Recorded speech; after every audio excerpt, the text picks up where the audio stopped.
4, call this. Everyone please rise. This time I'd call on Commissioner Harvey for the invocation. I've asked our county treasurer, Bob Hampton, if he'll lead us in prayer this morning. Yeah, let's do. Let's pray together. Heavenly Father, we thank you for this day, the privilege we have of living through it. Thank you for the opportunity to give thanks this past weekend and the time off to enjoy family and friends. Thank you for all the food that you provided. Watch over our country, Lord, and we ask you to have leaders that step forward that put you first in their lives. Guide and direct us now as we do your business here in this county. And for all the many blessings, we realize there are some things that need to be lifted up to you that are painful. And one of them is the family of Mary Phillips, Lord. We thank you for the privilege of knowing her and what a privilege it was just to be around her and see her smiling face after all these many years that she served this county, and her going home is rejoiced by those friends and family that are waiting there for her. So we know where she is, oh Heavenly Father, but we wanted you to know that we miss her, we thank you for her, and we just lift up the family that's left behind. Guide and direct us, forgive us when we fail you, Lord. All this we ask in Jesus' name. Amen. Amen. Thank you, Bob. Bob, thanks for mentioning me. Almost. I'm glad it wasn't a hand grenade. Drop the mic. Join me to pledge allegiance, please. I pledge allegiance to the flag of the United States of America and to the republic for which it stands, one nation, under God, indivisible, with liberty and justice for all. Now the Texas flag. Honor the Texas flag. I pledge allegiance to thee, Texas, one state, under God, one and indivisible. Thank you. Take your seats, please. This time I'd ask the court to consider the consent agenda with the removal of item number 9. It's going to be paid for by the vendor instead of by the tax office. After reviewing the consent agenda, I'll make a motion we approve it as presented. Second. Okay, that's with the removal of item 9. Yes, with removal of item 9. All right. Any comments, questions on the consent agenda? Judge, I had one question on Yes, number 4, just clarification on Miss Betty Humphrey Sanders, who that is. She has served on that board since we started and has requested to remain on that board. Is she, what's her background, do you know? I think she's a retired school teacher, very active in the community. I've known her for years, big volunteer, used to be with Campfire. You may have crossed her there. Okay. She's fairly young, she's my age, I think. Very good. All right, anything else? Okay, call for the vote then, all in favor, signify by saying aye. Aye. Opposed, same sign, motion carried 5-0. Okay. First item on general business is to review and approve the regular bills for payment. Judge, after reviewing the bills last week, make the motion that we pay the regular bills. Second. Okay, motion by Commissioner Beecham, second by Commissioner Moller to approve the bills. Any comments or questions on the bills? All in favor, signify by saying aye. Aye. Opposed, same sign, motion carried 5-0. Next item, number 2, is open and take action as necessary on motor grader sale bids. Judge, we have 2 bids in. The first one is from Jeff Martin Auctioneers.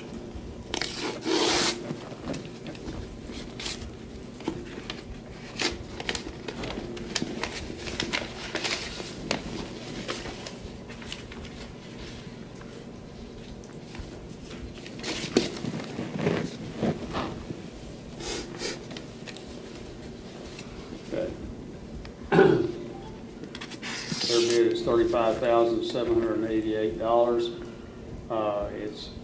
They want to pick it up within 14 days, and the offer is good for 10 days.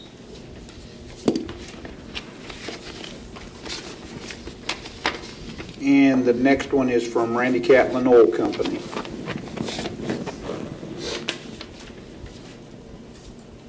I thought the price of oil had gone up a little better than that. He's only offering $13.5 for it. Well, if you know Randy Catlin, that's a lot of money to him. I know. Unless it's something he really wants. Yeah, like a deer. All right, Commissioner Watson. Judge, I'd make the motion that we accept the bid from Jeff Martin Auctioneer in the amount of $35,788. Second. Jeff, is this for your motor grader from precinct 4? Yes, it is for that. And looking at different equipment deals online, 35's a good buy for them, probably. I mean, the equipment's clean and runs good, but I mean, it's more in the ballpark. $12,500 was our offer from Caterpillar in exchange, so. 88 model 12G. That's a pretty good number on both sides. It's a good bid for your motor grader, and it's a good buy for the buyer. So it's a win-win deal. Good. That's good.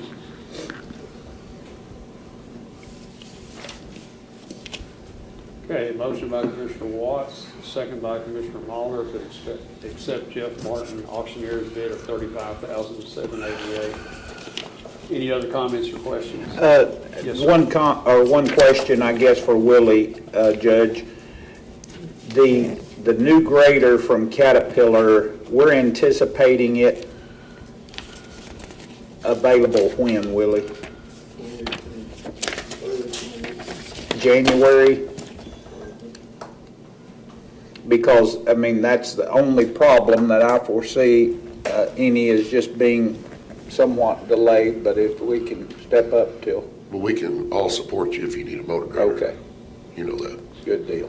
Because we may have to do that a little, but, Okay. okay. If it doesn't rain anymore in the next 60 days as it has the last, it's not going to be a problem. No. We are back in a bad deal. Yeah. Okay, all in favor, signify by saying aye. Aye. Opposed, same sign, motion carried 5-0. Item 3 is discuss and review jail maintenance project for work orders. They did 30-something, they finished all of them last week, and nothing outstanding. So, anything else on that issue? Okay, let's move on to item 4, is discuss, consider, take action on requests from Shepherd Military Affairs Committee for Wichita County to participate in funding a $56,000 study by the Spectrum Group of Alexandria, Virginia, to develop a base realignment and closure strategy for Shepherd Military Affairs Committee, and authorize county judge to reply to the request with guidance from the Commissioner's Court. We have Mr. Barham here, who is president of the Shepherd Military Affairs Committee. Is this on? Yes, sir. Good. Good morning, Judge Gossam, members of the Commissioner's Court. I'm Glenn Barham, President of Shepherd Military Affairs Committee. Our address is 900 8th Street, Suite 617 here in Wichita Falls. I give you that information because that's what I'm used to hearing when I was the mayor. We always ask for that information so we have it on the record. I don't know what your procedures are, but you've got it. So, Okay, you guys all know what the purpose of SMAC is, so I'm not going to bore you with explaining what the Shepherd Military Affairs Committee does. I just want to give you a little bit of history. As you know, in 2005, Shepherd Air Force Base suffered a big blow when the BRAC Realignment Commission moved the medical training wing from Shepherd down to San Antonio. Shepherd lost 2,400 plus permanent party when that occurred, and it was an economic impact on the negative side of approximately $48 million a year for the next several years when that realignment occurred. Since then, there's been talk about BRACs on and off ever since 2006. If you'll recall, earlier this year, there was a lot of talk about a BRAC being implemented next year, and we're starting at the end of this year and going into next year. When the House Armed Services and the Senate Armed Services Committees met and passed the National Defense Authorization Act, neither one of those funding acts included money for an upcoming BRAC. So there's no BRAC on the horizon within the next couple of years. During that same time frame, my board of directors, we meet quarterly. The board of directors meets quarterly. And at the second quarterly meeting of this year, I was directed by the board to start primarily because there was a lot of BRAC talk still going on. To do a strategy, come up with a strategy, hire a firm to come up with a strategy on how to deal with BRAC and better position Shepherd Air Force Base for an upcoming BRAC. At the last quarterly meeting in August, I was directed to continue that process even though there was no BRAC money included in the NDAAs from both Armed Services Committees. The Board of Directors feels like, as well as the Executive Committee, feels like that we need to have this strategy in place. So we sent out notices to several different firms asking for proposals to perform a SWOT analysis, strengths, weaknesses, opportunities, and threats analysis for Shepherd Air Force Base. And we received 2 proposals back, one from a company called Private Public Support Group, and another one from the Spectrum Group, both companies out of Alexandria, Virginia. Both companies, their bids were identical as far as the total cost. However, one of them was going to do the process in 4 months, and the other was going to take 5 months. The Executive Committee was charged by the Board of Directors to pick one of the 2 companies, so after some deliberation and some lengthy talks with the Executive Committee, the Spectrum Group out of Alexandria was chosen, primarily because the Spectrum Group has done a lot of these studies for other facilities and other bases across the country, and there was no conflict of interest. In other words, the Spectrum Group was not doing a SWOT analysis for a military base that would be a competitor with Shepherd Air Force Base, so there was no conflict there. And the feather in the cap is Lieutenant General Rick Devereaux retired, is a member of that organization. And Rick Devereaux, if you'll recall, was the wing commander here at Shepherd in 2007 and 2008.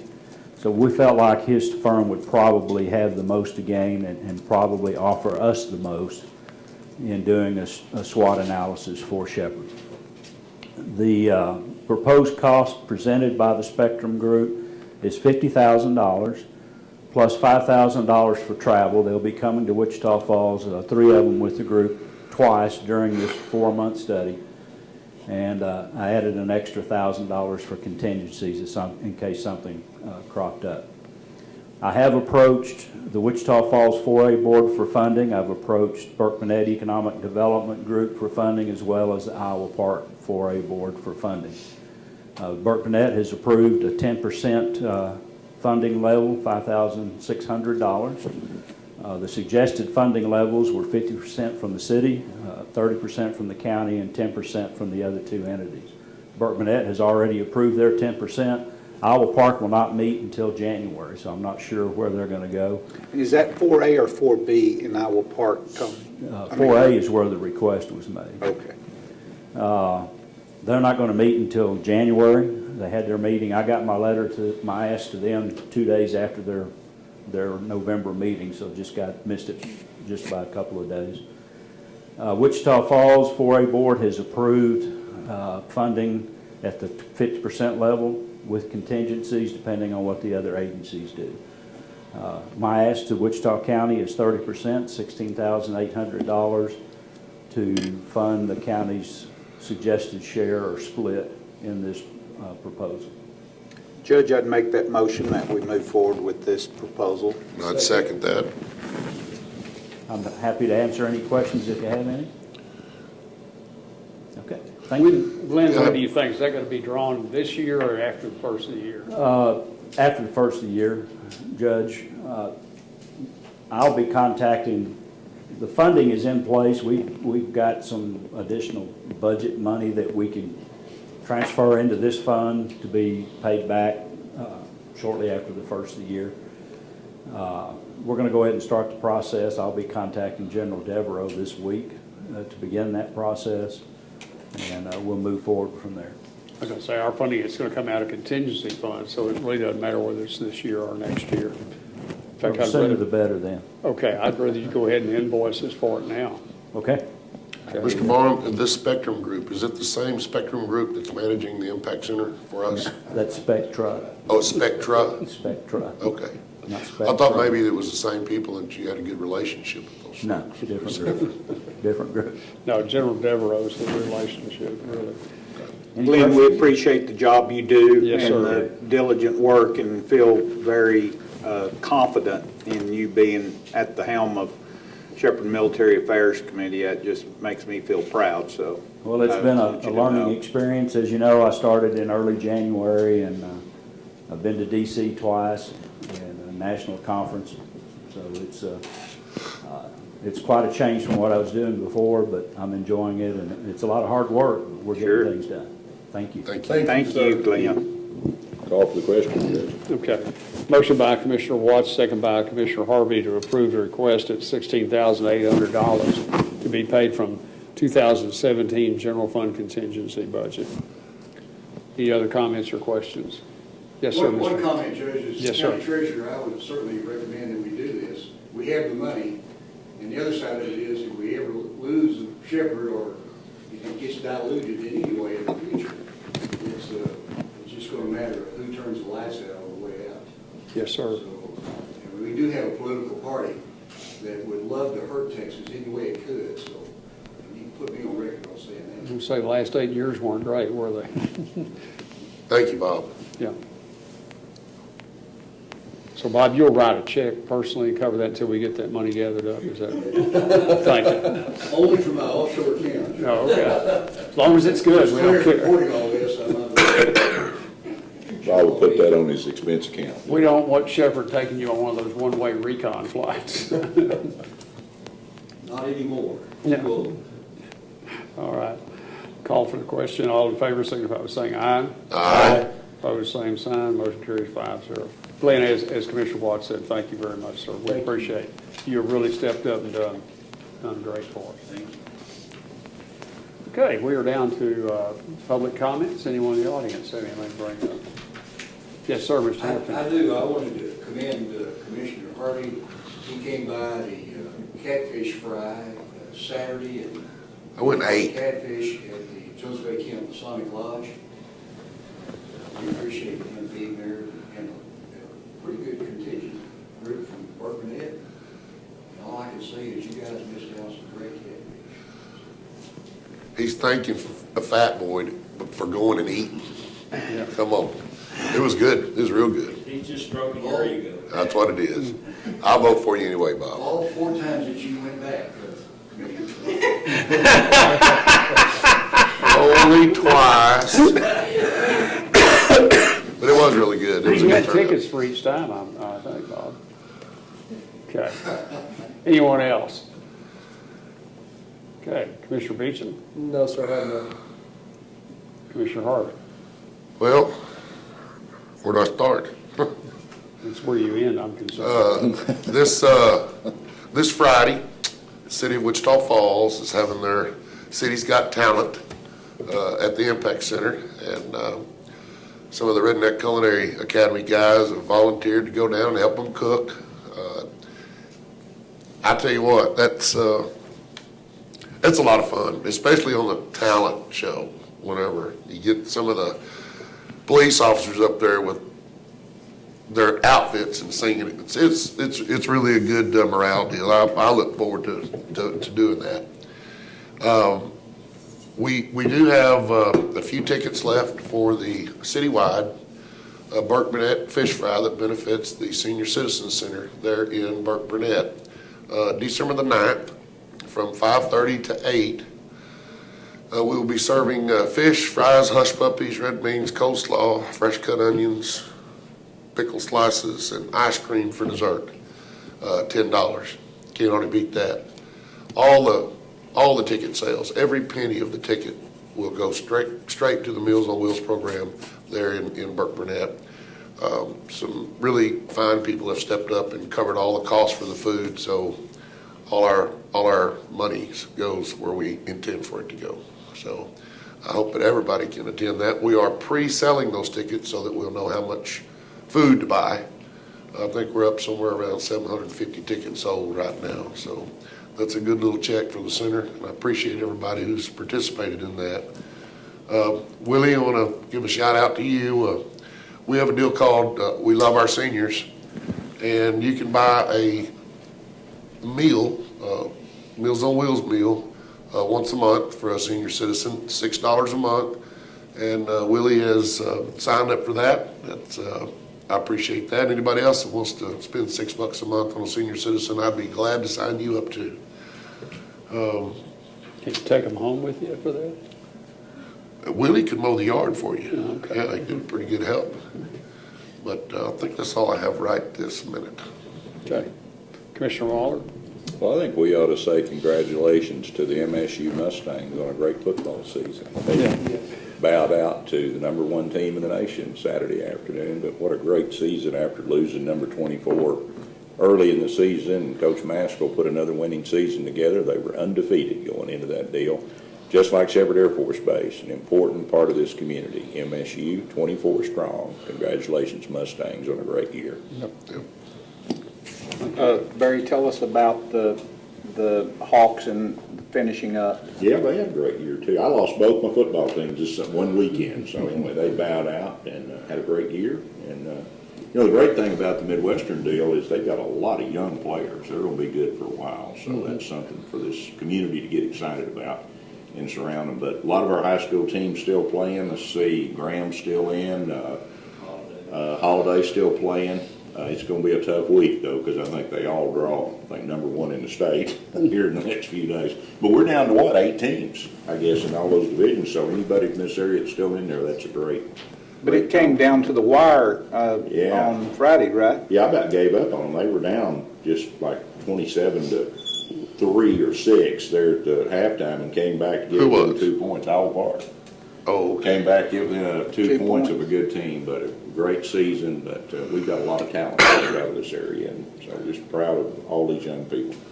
I can't remember who Graham played, but They were good. they thumped them. Yep, beating 59. But Graham's going to have a tough road this week. It gets tough out there about this time of year. Is Hershey still in? Hershey's still in. Didn't mention that. Should Hershey's still have. in. Best run they've made since, A long time. golly, back in the early 2000s. But they could get it done. It's good. It's a fun time. Somebody was telling me they have a running back that's got over Fast. 1,400 rushing yards. So He far got this 500 something in one game. 590, wasn't it? Yeah. Yeah, you know, the interesting thing about it is if you're playing after Thanksgiving, you're pretty good in Texas. It's a pretty big deal. Commissioner Watts? I don't have anything, Judge, just reiterate what Commissioner Harvey said. December the 9th, is it, Lee? And that concludes us for the year, or is there something after December the 9th? We got several things. That in December still? Uh-huh. I was thinking 9th, but 9th will be a great big feed and a lot of people come and eat and It'll go be the and come biggest. back. It'll be the biggest feed that the Redneck Culinary Academy has ever done. The second biggest was when we fed the airmen at the fire station there at Shepherd Air Force Base. We did about 450 there, so this will be about 750. Well, are we doing it at the community center?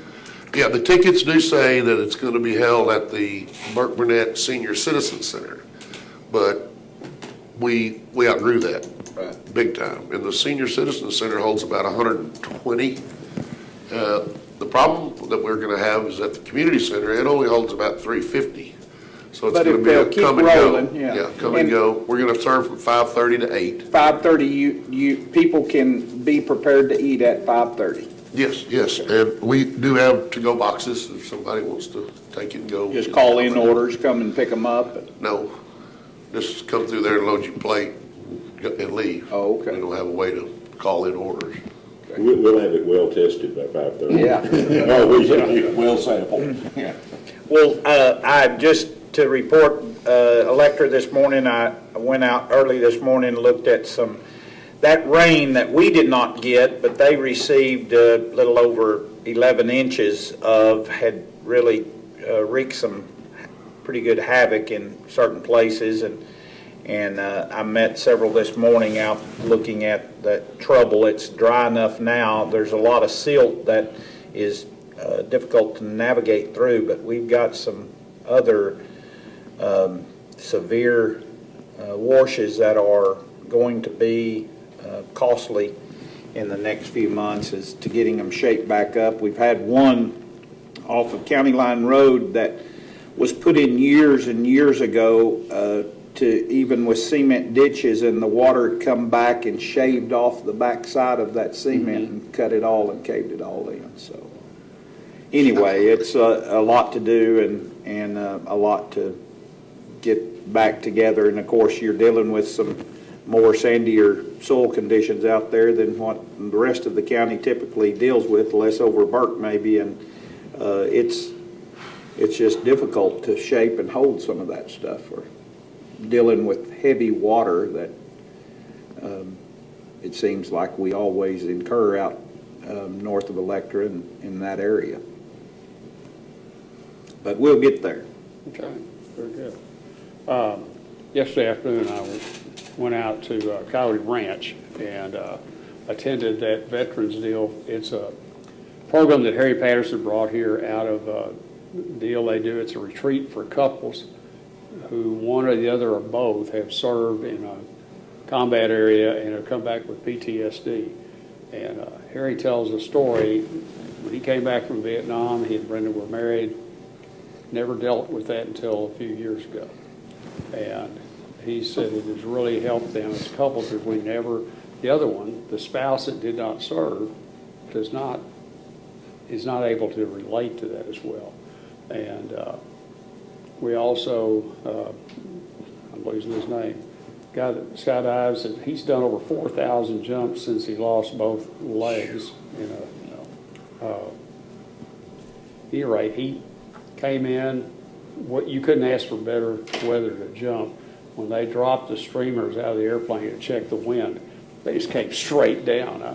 And so he came in, did a slide landing. It was just amazing to watch how that worked and how they've changed those chutes from when some of us used to jump out of perfectly good airplanes. But at any rate, you can do a whole lot more with them. That's amazing. But that was just great. They had 9 couples, I think, participating there, and hope for the kind of success they've had.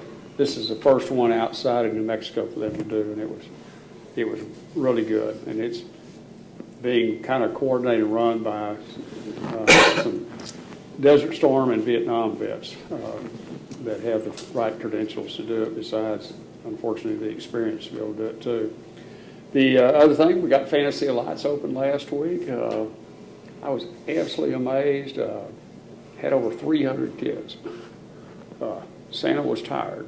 It was over with. I tried to tell her I didn't need to go work out the next day, but at any rate, it was well. We got Kell House has their show tonight. If you're ever going to participate and go see it, they have an open house tonight and to show off everything they've done and decorated for it. And of course, they're in the middle of a major campaign to redo that home and take care of foundation problems and everything. They're soliciting donations for that. Thursday, we have the Law Enforcement Committee meeting. Starts at 8 a.m. in this room. You'll be here, and Mr. Beecham, you'll be here? Yes. Okay. I will be in Austin for Texas Association of Counties Board meeting. And then on Commissioners Court, it's Friday at 10. We're going to review bills, and we've added an item on there so that if, let's say, Bob, you had something you want to come in and just tell the court we put it on there. So elected officials, department heads can come in and say, hey, I just need you all to be aware of this, and it makes it easier to catch everybody. So we put that in there.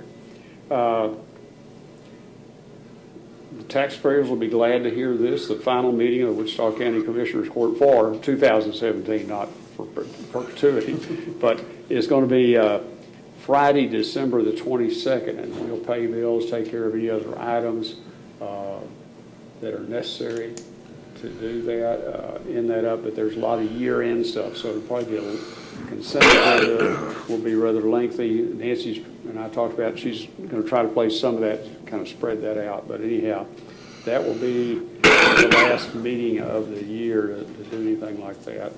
And we coordinated that with the auditor's office to have all the bills ready at that point. So there'll be very little outstanding until we get into January. Okay. This time, we're going to go into a session. We have Mr. Alan Bristol, former county judge, who is affectionately referred to as a member of the Texas Association of County Staff as a CROW, which stands for County Relations Officer. Alan, we're glad to have you with us. If you want to come on up and grab a microphone, sit down there, or whatever's good for you. Yeah. Whatever's good for the court. We're fine. We're fine. I appreciate y'all. Y'all run a tight meeting. Woodrow's pretty experienced.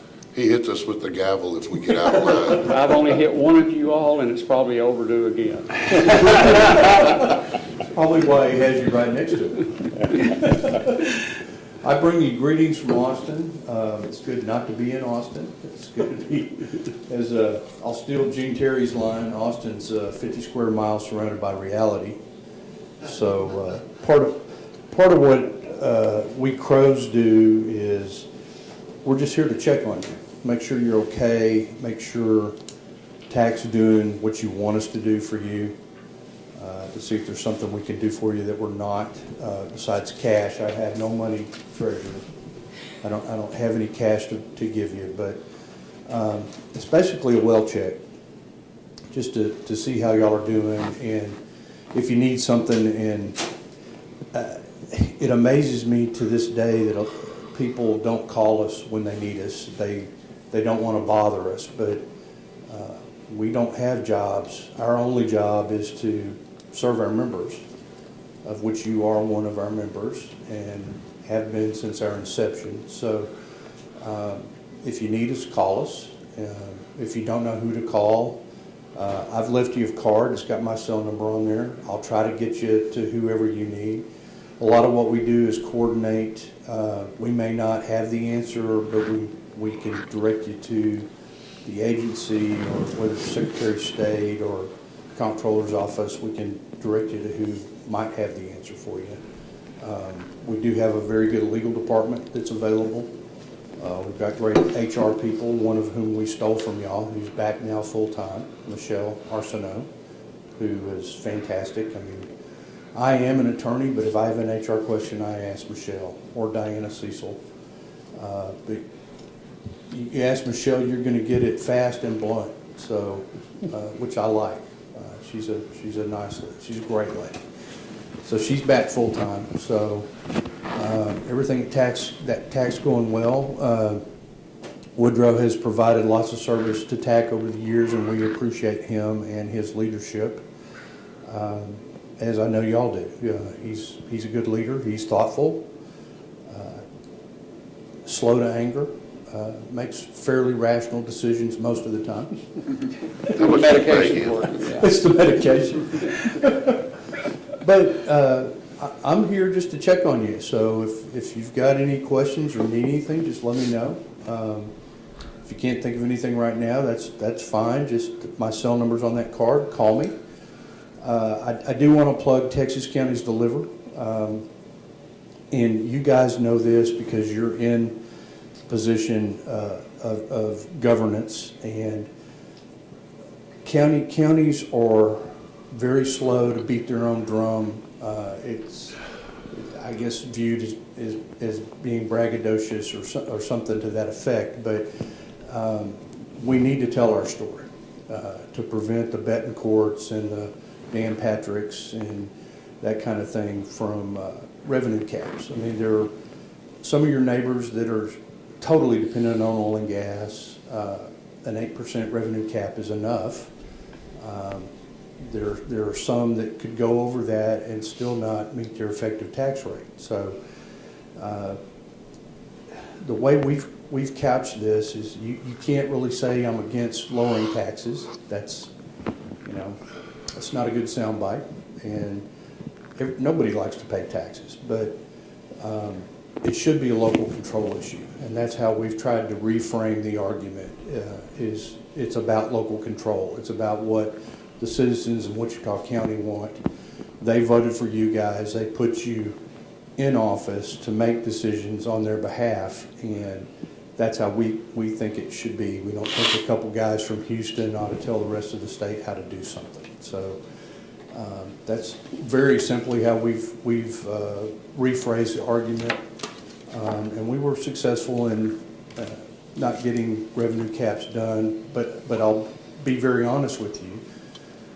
The House was willing to cut a deal with for a revenue cap of 6%. But Bettencourt said, no, it's all or nothing. So he didn't accept that offer. So there's, the House pretty much stood with us, but at the last moment was willing to cut a deal. So that's, you got Strauss leaving. So I encourage y'all to remain engaged, which is, I'm preaching to the choir in this county. Y'all have always been engaged. We view y'all as one of our stronger members as far as participation and as far as helping with the legislature, and Woodrow has fought battle after battle. I'm sure he and Jim Allison are tired of seeing each other, but I want to thank Wichita County for all that y'all do as far as helping other counties and helping TAC in general. And with that, if there's anything anybody needs right now, let me know. If not, what we typically do is I'll try to visit everybody I can here, all the elected officials and your auditor, and just check with them. I was lucky enough to catch you got a very nice district attorney, by the way. She was a very capable lady, and it was very nice to meet her this morning and her civil guru back there. It was very nice to meet them. I got to meet the county clerk this morning already, so just let me know if you need anything. District clerk's in the back too. Well, I Patty Forrest, didn't right catch her yet. I will catch you. I was with the jury. I saw all the jurors, so I really didn't want to bother her. I was glad I caught the DA, because it's hard to catch a DA sometimes. They generally are working. So, anybody got anything? I do. Yes, sir. You know something we really do need? What? We need a grant writer.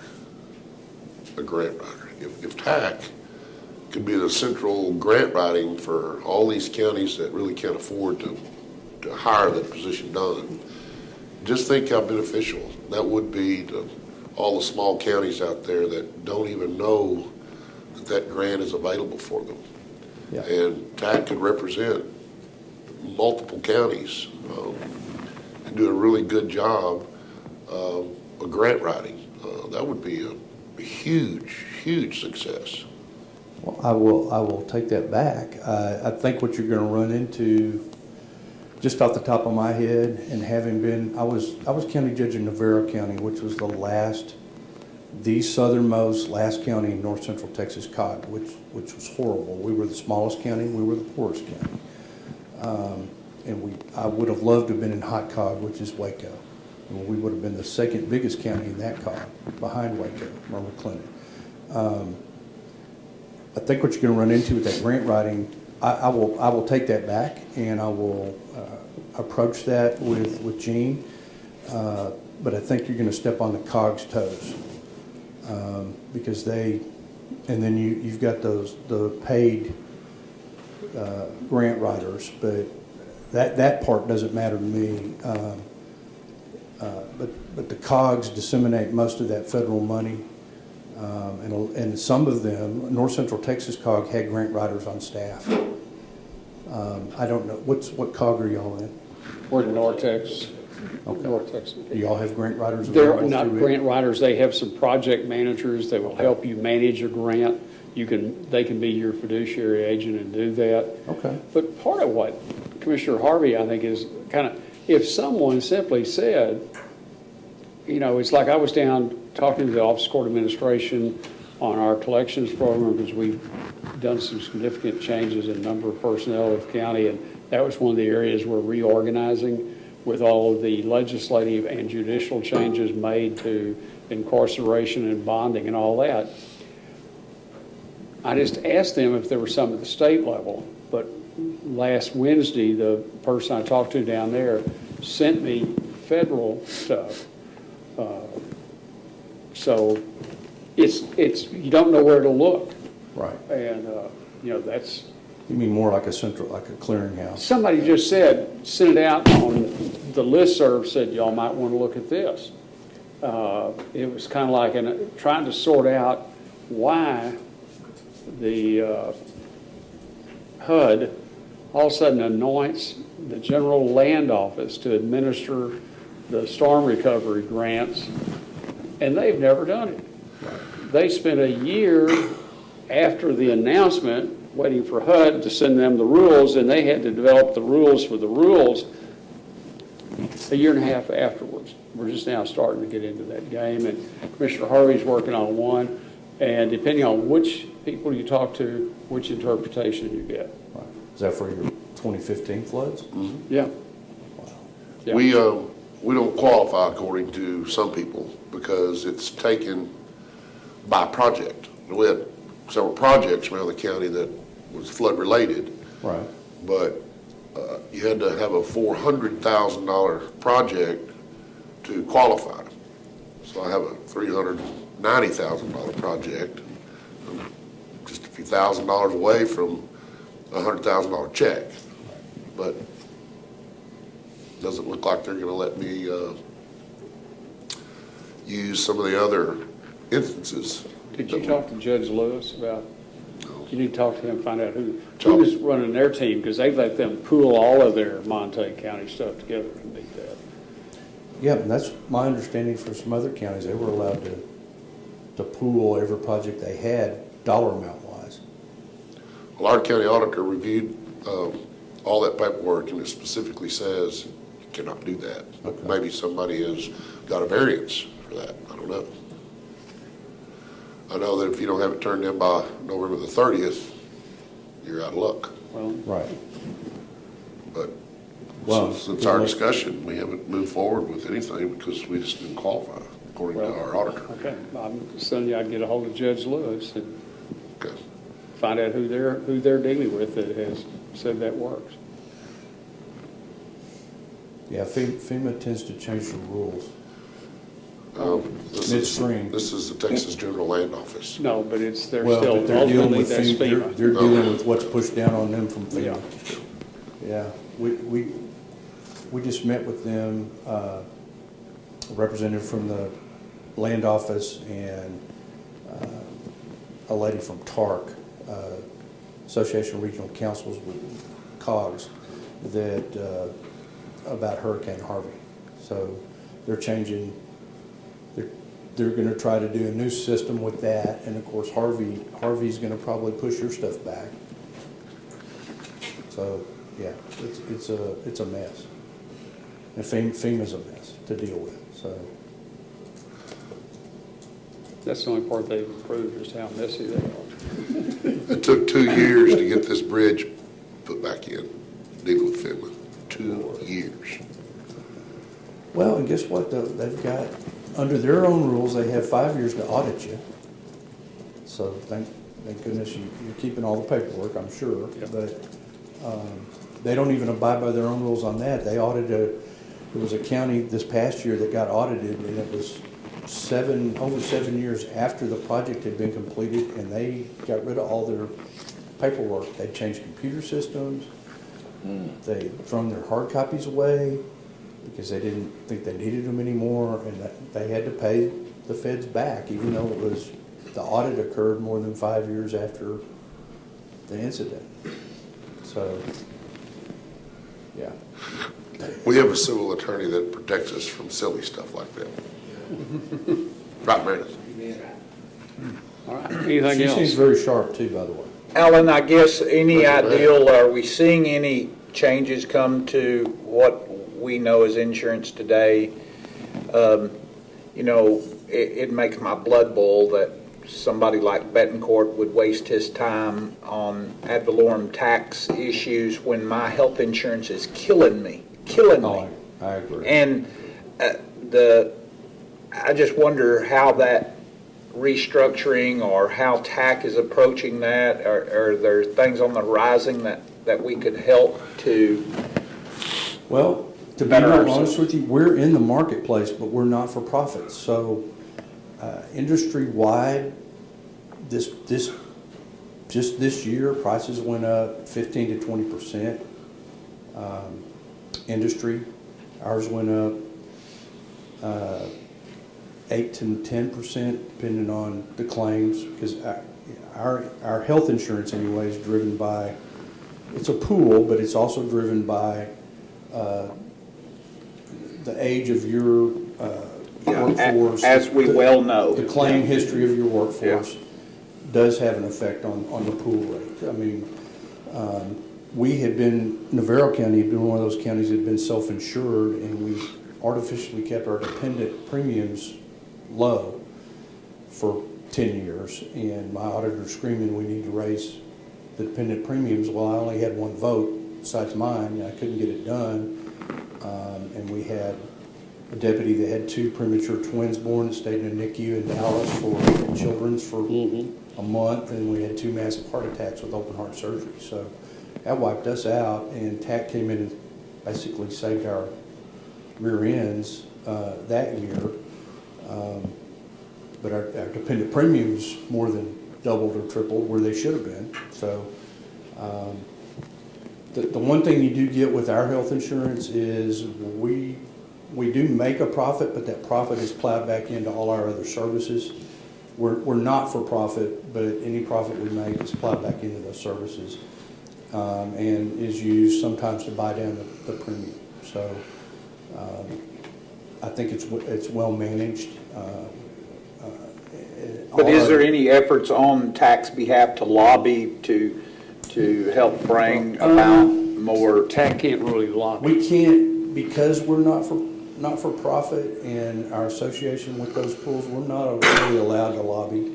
But I can tell you what Quincy we explain things, though, to legislative Correct. people. We can explain things. So to them. even lobbying Betancourt's group or those, it's a delicate line there even to? Yes. Okay. We've been to court for that. Okay. Yeah, we've been sued for that. We prevailed. years past. And the most disingenuous part about Betancourt to me is he's a former tax assessor collector. He knows better. He knows what he's saying is a soundbite. So, I mean, I'm very conservative. I'm as conservative as you guys, I'm sure. Fiscally super conservative. But, you know, your county tax bill in this county is probably 15%, if that, 15-16% of somebody's total tax bill. Yeah. And that school district's going to be 70-something%. Yeah. So until they're willing to address school finance reform, which the House was willing to look at, but the Senate wasn't. So until that changes, I think we've got to find somebody. I mean, Joe Strauss has got more money than God is in his war chest that he's willing to spend on a good candidate, a moderate candidate. So, you know, I don't know who they're going to get to run for speaker, but it needs to be somebody good.